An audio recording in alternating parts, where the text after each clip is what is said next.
صاحب یو درې تپوسه درنه کوم. جی تاسو وایئ. یو تپوس دا چې خور له به زکات ورکوې که نه، او دویم تپوس دا چې چا چا له به زکات ورکوې، او دریم تپوس سید دی او ډېر غریب دی هله به زکات ورکولی شي که نه.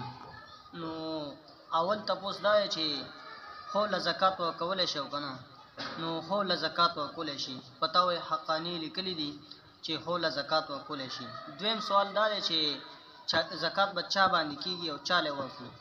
نو زکات صرف په اصولو په هغو نه کېږي، یعنې زوی او کړوسی دغه رنګې او پلار مور پلار دوی له زکات نشي ورکولی او ښځې له دوی له زکات نشي ورکولی، نو په د دې نه علاوه په هر چا باندې کېږي.